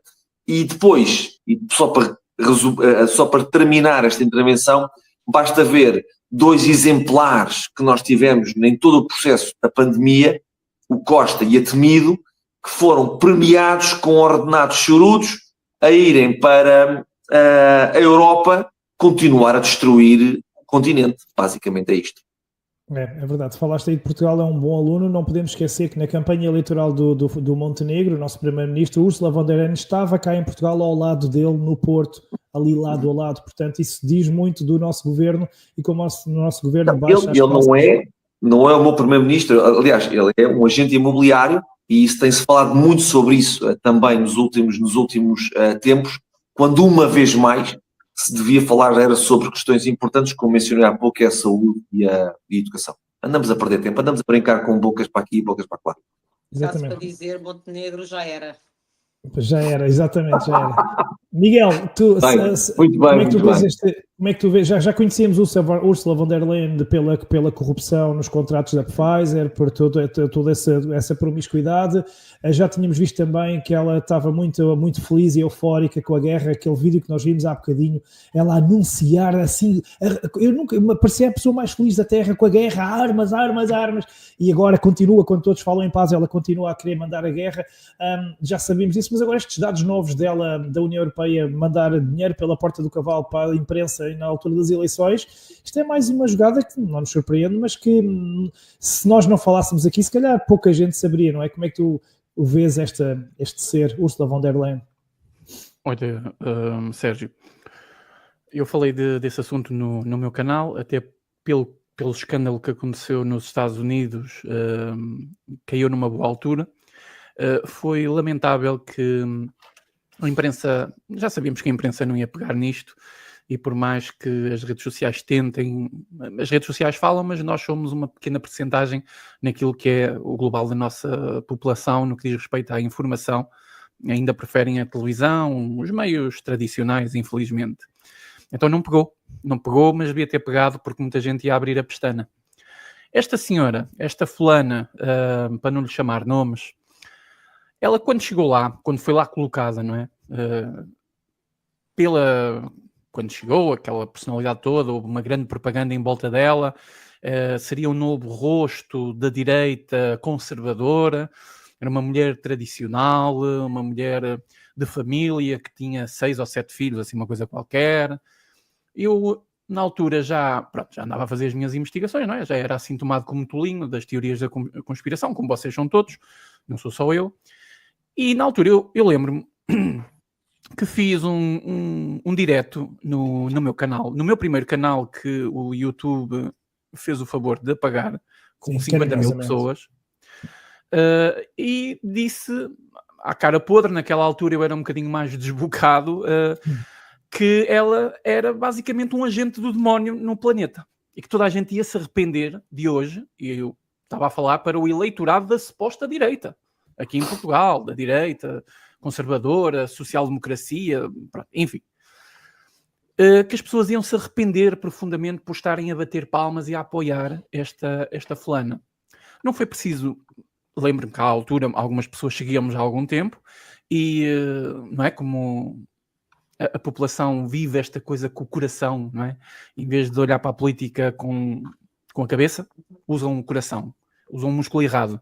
É isso, é no futebol. No futebol, pronto, lá se pode usar a emoção e não sei o quê, essas coisas. Agora, na política deve-se usar mais a cabeça do que propriamente as emoções. Mas as pessoas não aguentaram, algumas dessas pessoas que já me seguiam há algum tempo deixaram-me de seguir, começaram até a fazer contraditório nas redes sociais, àquilo que eu estava a dizer sobre esta senhora. Hoje, eu vejo que realmente estava errado.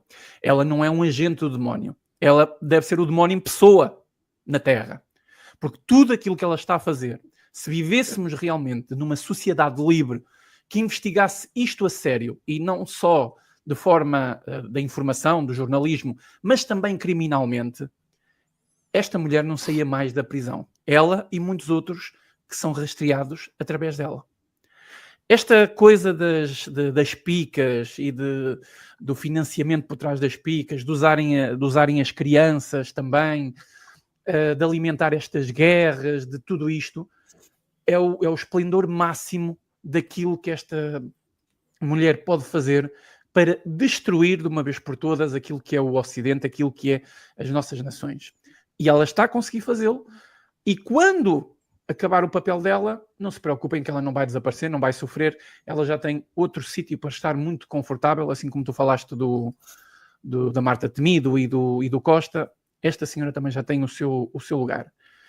Esta é uma das piores pessoas, e olhem cá muita gente no mundo que pode ter este título, mas para mim é uma das piores pessoas que nos últimos tempos surgiu dentro desta gangue de mafiosos que nós lutamos arduamente e descompensadamente, porque nós estamos com as regras deles, no terreno deles, no território deles, e mesmo assim eles querem nos eliminar de toda a forma. Isto naquilo que devia ser o auge da democracia e da liberdade, que seria o grande Ocidente, onde isso já lá vai, não é? É um dos piores seres à face da Terra, sem dúvida. Antes de passar aqui ao comentário final da Joana, deixa-me dizer, eu ontem participei num podcast onde me perguntaram, fizeram uma pergunta curiosa, Sérgio, se tivesses que castigar alguém que está numa garagem sozinho, sem que te acontecesse alguma coisa, que personalidades do mundo é que tu escolherias para poder castigar? E eu lembrei-me de 4 e ela estava entre esses 4. Posso-vos dizer que os outros 3 era o Bill Gates, era o Jorge Soros e era o Alexandre de Moraes. Pronto, e então, epá, mais um processo. Eu passava uma noite bem passada numa garagem com ela sentada numa cadeira, sim senhora, pá, porque é uma coisa demoníaca. Ora, Joana, antes de tu falares, para quem não sabe e não entende, eu vou só aqui meter um minuto sobre o percurso de Ursula von der Leyen e depois então fechas o nosso tema final sobre esta mulher, sobre este demónio. Vacinação obrigatória para todos os europeus é o que defende a Presidente da Comissão Europeia. Saibam porquê. Understandable and appropriate to lead this discussion now. How we can encourage and potentially think about mandatory vaccination within the European Union. A Presidente da Comissão Europeia, Ursula von der Leyen, tem um doutorado em Medicina. O seu nome do meio é Albrecht e o marido, Eiko, é o diretor médico da Orgenesis, uma empresa de biotecnologia dos Estados Unidos especializada em terapias genéticas, como as vacinas Pfizer e Moderna. A Pfizer e a Orgenesis têm uma relação muito próxima. A Orgenesis esteve, por exemplo, ativamente envolvida no desenvolvimento da vacina Pfizer e está agora a desenvolver o programa BioShield, que tem afirmado a intenção de inventar uma super vacina que eles estão a testar em ratos. Antes, Eiko von der Leyen e o presidente da Orgenesis, Vincent Van Damme, trabalharam juntos durante 11 anos na GlaxoSmithKline, uma multinacional britânica. Antes de se juntarem a essa empresa, Van Damme foi diretor de qualidade durante 8 anos na Pfizer. Muitos outros funcionários da Orgenesis também trabalharam na Pfizer. Com uma taxa de $20 por dose, a Pfizer extraiu 36 bilhões de dólares da União Europeia. Para um contrato desta dimensão, Bruxelas paga uma comissão de 2%, ou seja, alguém embolsou 760 milhões em comissões. É lógico que Ursula von der Leyen defenda a vacinação obrigatória de todos os europeus e quanto mais vezes melhor, por meios civis ou militares, não interessa. Já havia um conflito de interesses com o filho de Ursula von der Leyen, David, que trabalhava para a consultora McKinsey e, como tal, participou nos lucros da empresa. McKinsey recebeu milhões de euros para aconselhar a Bundeswehr, o exército alemão, quando ela era ministra da Defesa na Alemanha. A multinacional McKinsey é a empresa que criou, por exemplo, campanhas publicitárias na pandemia e foi até responsável pela logística de distribuição de vacinas.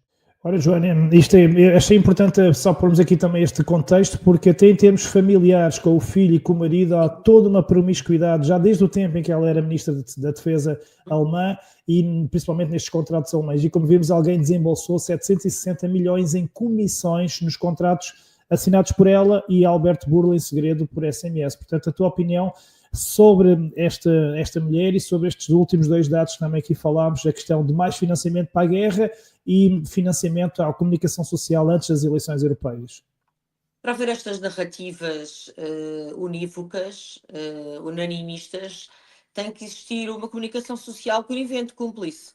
Não adianta só as elites eleitas e não eleitas virem para os microfones justamente debitar essa informação. É necessário que depois os media outlets, as agências de comunicação social, as SICs, etc., repitam a mesma coisa ad nauseam, mastiguem e estejam ali recorrentemente a dizer uma mesma coisa para que as pessoas sintam o medo, etc., o que for, no caso das pandemias, o medo. Portanto, os mídia, a comunicação social é o braço armado absolutamente necessário.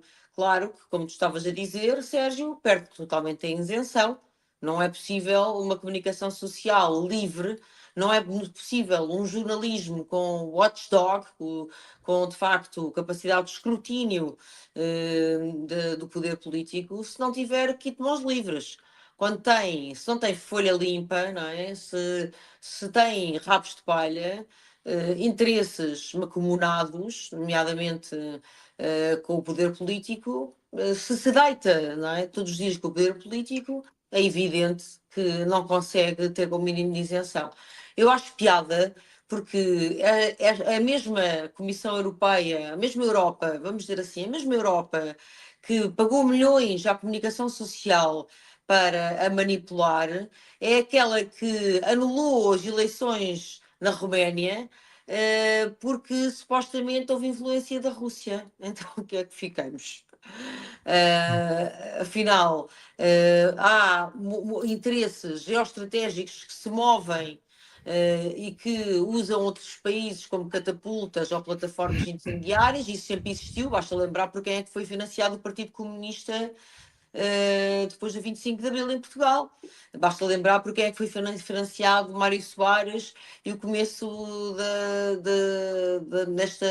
da democracia depois de Salazar. Portanto, isso sempre existiu, mas é curioso que a Comissão Europeia, a Europa, venha assim escandalizar-se com uma suposta influência russa, o que está por provar, nas eleições romenas, mas depois anda à cara podre a distribuir milhões pela comunicação social, sem qualquer escrutínio, sem nenhum controlo, sem qualquer prestação de contas, sem nenhuma transparência, sem gota, sem pinga de transparência. E, portanto, a Europa ficou muito enxofrada, ficou muito ofendida porque o DJ Vance vai fazer aquele discurso que a Europa era contra a liberdade de expressão e contra a liberdade de informação, mas afinal, whoops, I did it again. É isto. Exatamente. E para terminar, Joana, como é que tu vês agora este financiamento de mais 3,5 mil milhões de munições e armas para a Ucrânia, quando o mundo fala em promover paz e sentá-los à mesa, ela está à pressa a mandar mais armas. Não, por favor, não parem a guerra, vá, tomem. Já não ouvemos que aquele olhar de alegria que ela tinha no início da guerra. Só o teu comentário final a isso. Assim, por um lado, as elites europeias são tão fracas que se colocaram em genuflexão perante o poder norte-americano e agora não podem perder a face, não é? Agora o poder norte-americano já não quer a guerra na Ucrânia, isto sempre foi uma guerra por procuração, e agora não podem perder a face, e portanto não podem dizer, então está bem, então acabou a guerra na Ucrânia, quando andaram a convencer os europeus, andaram a agitar bandeirinhas, com a música do John Lennon, não é? Imagine all the people. Portanto, agora vão fazer o quê, não é?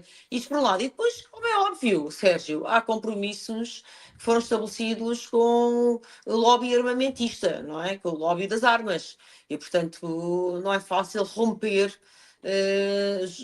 esses acordos. Agora a Europa bem que pode estrufuchar, espernear, vai ter que se remeter à sua insignificância, ao seu lugar de última fila, não é? À mesa das criancinhas, porque os patrões são o Trump e o Putin, e toda a gente sabe que os criados não se sentam à mesa dos patrões. Exatamente.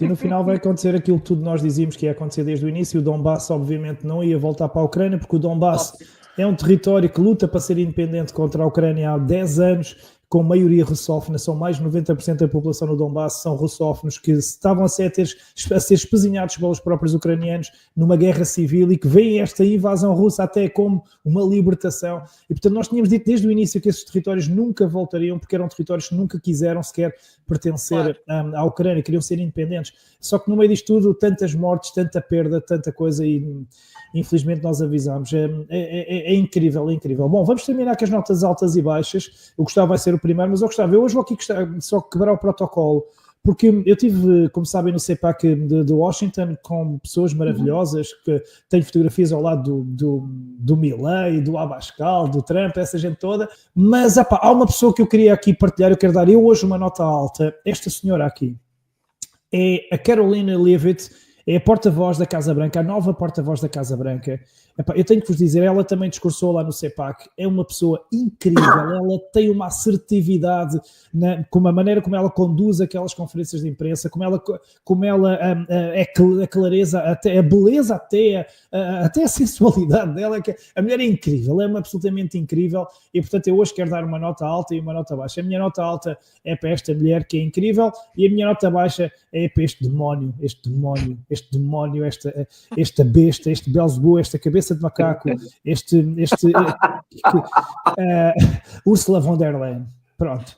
Isto é a minha nota baixa. Hoje eu tinha que o fazer, pronto. E são as duas loiras, agora reparem na diferença, as duas loiras, uma do lado certo da história, a outra do lado errado da história. Pronto.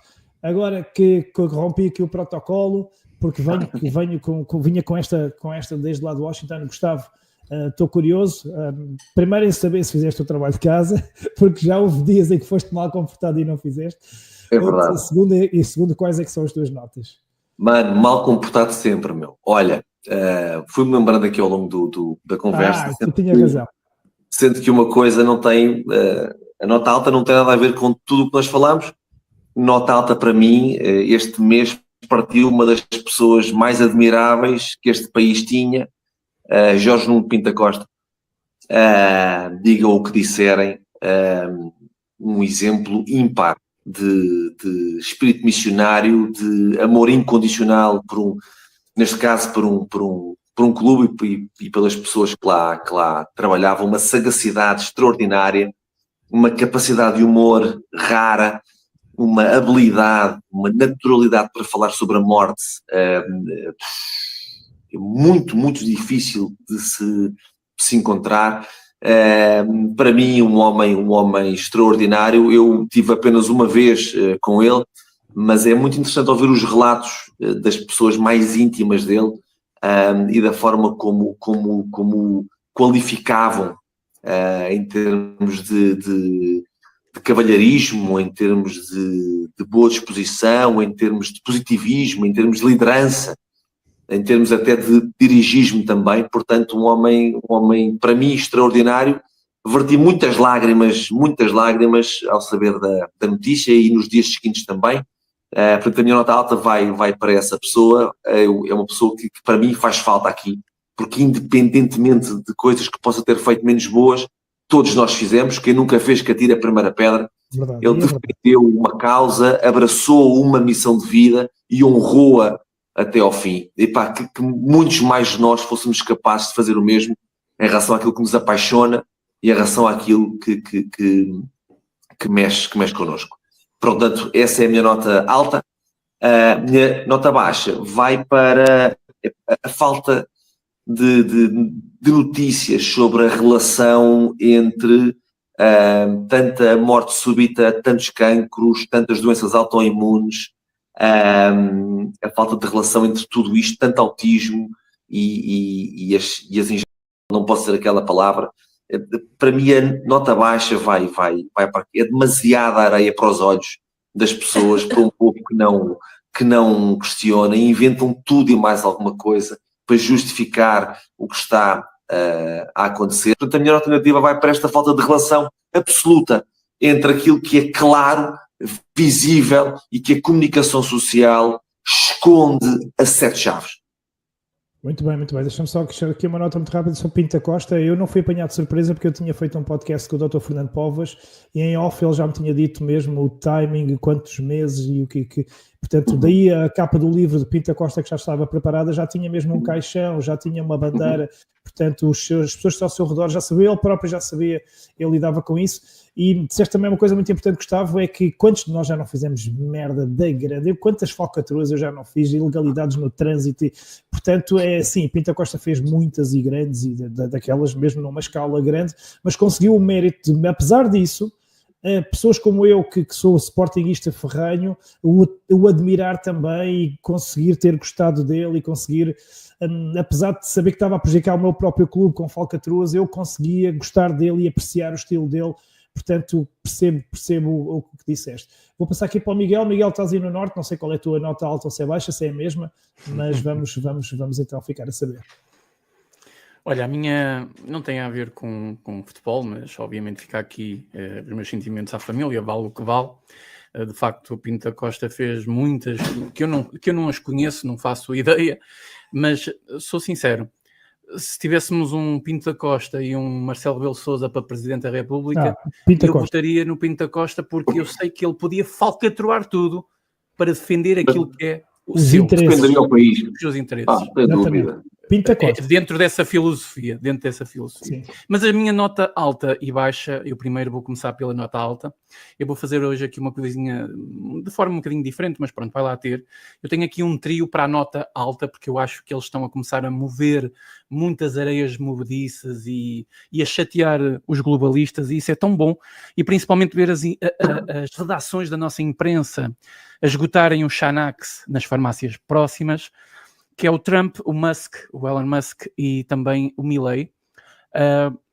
que com esta coisa de saírem da OMS, tudo isto enfrentar o sistema, isto está a começar a mover águas que já precisavam ser movidas há muito tempo por todos os países, está a dar coragem a outros líderes, a inspirar muitas pessoas, e eu quero dar a minha nota alta porque eles estão a enfrentar, embora eu seja, atenção, e tenho as minhas razões e poderia explicar, mas não é o caso, tenho as minhas críticas sobre, principalmente aqui Elon Musk, tenho aqui algumas críticas, sobre Trump também tenho algumas críticas, mas apesar dessas críticas, que elas têm que existir, porque eu não idolatro figura absolutamente nenhuma, a não ser a figura do meu Salvador, Jesus Cristo, apesar disso, estes homens entraram agora para governar, foram eleitos pelos seus povos, falo mais do Trump, não é?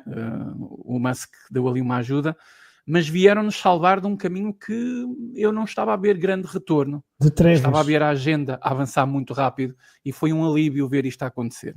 A minha nota negativa, eu não vou perder muito tempo, eu vou dedicá-la entre, talvez, governo e imprensa. Vai para a imprensa, que vendeu-se completamente, esqueceu completamente o código deontológico. Quando eu falo no geral, há sim exceções, são poucos jornalistas, mas há poucas exceções, há poucas exceções nos comentadores políticos também, a maior parte deles são vendidos, têm que cumprir aquilo que lhes mandam. Eles são talvez um dos maiores inimigos que nós temos na nossa sociedade hoje. Venderam-se de barato, esqueceram o código deontológico, e eu disse uma coisa numa live que eu fiz, não sei se estou errado ou não, se calhar a Joana até me pode ajudar, porque eu acho que é da área dela. Eu prevejo talvez na próxima 2 décadas, 10, 20 anos, grandes esgotamentos e depressões ligadas ao meio jornalístico por causa da pressão que estes novos jornalistas que estão a sair das universidades sentem dentro das redações. É uma coisa que é doentia, de 2 em 2 minutos sai constantemente matérias, eles têm que inventar, e se eles não cumprirem esses objetivos, vêm para a rua. E nós sabemos que por trás de um jornalista, alguns deles, não todos, existem também famílias, e eles têm que sustentar as suas famílias. Eu compreendo isso, mas esta gente toda vendeu-se, foi um grande teatro de 30 medidas para salvar a imprensa e 55 milhões de euros. E neste último mês nós temos visto coisas decadentes na imprensa. A imprensa deixou de investigar, a imprensa deixou de ser aquilo que devia ser, que é questionar e dar informação para o povo, e isso, acreditem, é a minha opinião também, mas acreditem que é o grande calcanhar daqueles que nós temos na sociedade e que não ajuda as pessoas a despertarem ainda mais. Portanto, a minha muito bem. Relembro-te, Miguel, que já no mês passado, na edição de janeiro, também tinhas dado nota má à imprensa, portanto vemos como eles são tão maus, que somos obrigados a dar notas más. São repetentes. Exatamente, são repetentes. E olha, estavas a falar aí do Milei, desses heróis. Sim, deixa-me só pôr o telefone a carregar. Só um bocadinho. Tá, força aí. Pensei que querias conversar. Faltas tu, Joana. Estás preparada? Sim, estou. Posso? Ainda bem. Não, deixa só ouvir aí o Gustavo. Só, ele vai pôr ali a carregar, ele diz que consegue. Eu também estou com pouca bateria, mas estamos a terminar. Vai terminar, a gente acaba já. Em janeiro fui eu que fiquei sem bateria, lembras-te? Pois foi, mas a gente conseguiu. Eu nem percebi o que é que tinha acontecido. Eu tipo, o meu telefone pifou. Eu percebi logo. A gente avisou logo. Eu não, eu fiquei a achar que aquilo tinha pifado. Eu percebi logo. Ora, Gustavo, ficaste congelado. São as alterações climáticas. Pois. Mais uma ave que se divorciou. Por causa do Gustavo, olha lá. Eu acho que as aves casavam, quanto mais divorciarem-se. Eu acho que ele ficou sem bateria na altura em que. Eu também acho. Em que ia pôr a carregar. Eu acho que vamos ter que fazer aqui. Eu acho que ele morreu. Vamos fazer aqui a 3. Olha, entretanto, eu ia dizer, ficámos sem o Gustavo, já era previsível, ele foi engolido ali pelo buraco negro. Já tinha acontecido nas outras temporadas, portanto, quem nos segue desde a primeira temporada já conhece. Miguel, estava-te a dizer que ali eu tive o privilégio no fim de semana passado de tentar um separ com alguns deles. Olha, tenho aqui já, por exemplo, aqui com o Milei. Muito bom. O homem da motosserra, ele é impecável, ele quebra os protocolos todos, ele está connosco, fala connosco. E deixa-me já dar-vos aqui uma notícia. Como sabem, eu estou a fazer um documentário sobre o Brasil, em inglês, em língua inglesa, com com a produtora Media Truth Studios, e ficou falado lá com o Adorni, que é o número 2, é o homem forte do Milei, depois do Brasil fazer um documentário também internacional em inglês sobre a Argentina, sobre a segurança, sobre o modelo económico, o que será para mim fantástico. E também vou já spoiler também, que conheci também o homem forte de Bukele, e também vou fazer um comentário sobre El Salvador. Portanto, vêm aí coisas boas. E no final, depois da Joana dar a nota alta e a nota má, e atenção, olha o milagre, atenção ao milagre. Eis o regresso, atenção, voltou a tempo. Quando a Joana acabar, vou-vos dar uma notícia muito importante aqui para o 3x3, mas primeiro, Joana, então a tua nota alta e baixa, por favor. A minha nota baixa vai para Luís Montenegro e a ideia peregrina de que contratar professores brasileiros para darem aulas às nossas crianças do primeiro ciclo. Isto é uma ideia que já não vem de agora, já vem sendo sedimentada, mas agora Luís Montenegro esteve no Brasil com o ladrão Lula e com o ladrão Lula então decidiu desenhar esta ideia realmente magnífica de chegarem cá os professores brasileiros para dar aulas às crianças, ensinando com certeza a falar às crianças portuguesas de Portugal, ensinando-nos a falar português do Brasil. Eu amo o Brasil, já vivi no Brasil, tenho muitos amigos brasileiros, mas infelizmente o Brasil classifica muito mal no PISA e em todos os indicadores internacionais de ensino, e portanto aquilo que a escola pública portuguesa precisa e o ensino em geral em Portugal não é de professores brasileiros, é para já dignificar os nossos professores, que continuam a ser muito mal tratados. E depois de ter condições, as escolas terem condições para lecionar, meios, recursos e tudo isso. E, portanto, esta ideia faz com certeza parte do caudal de substituir o máximo número de portugueses possível e pôr-os portugueses a andar daqui para fora o mais depressa possível.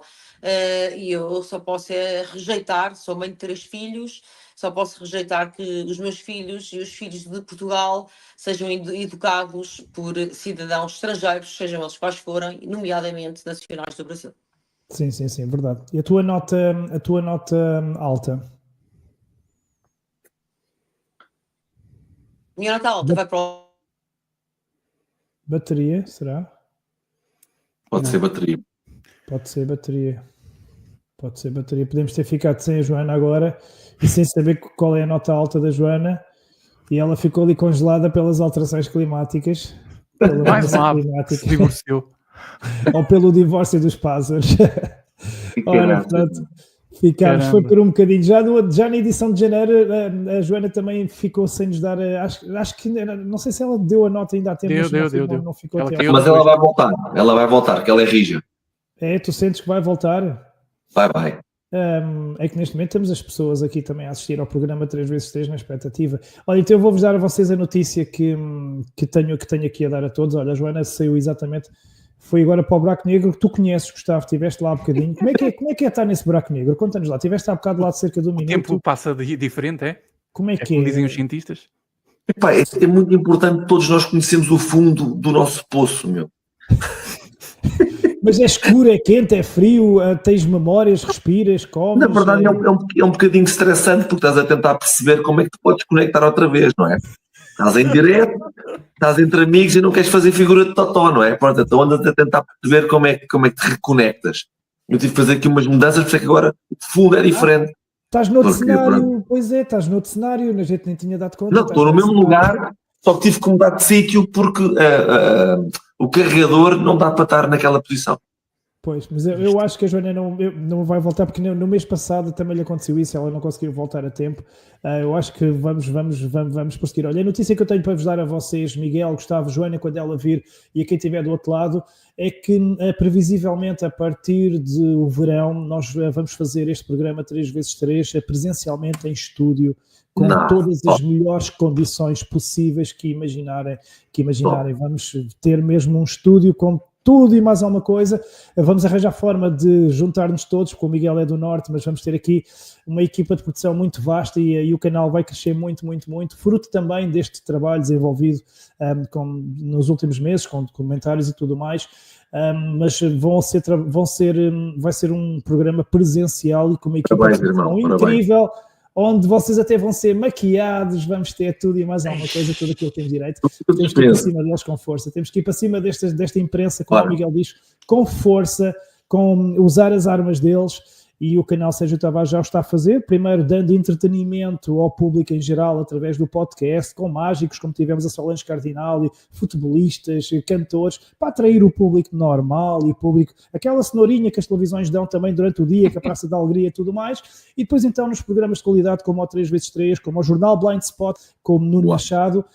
Também esse Jornal Blind Spot será no verão gravado ao vivo, em estúdio também.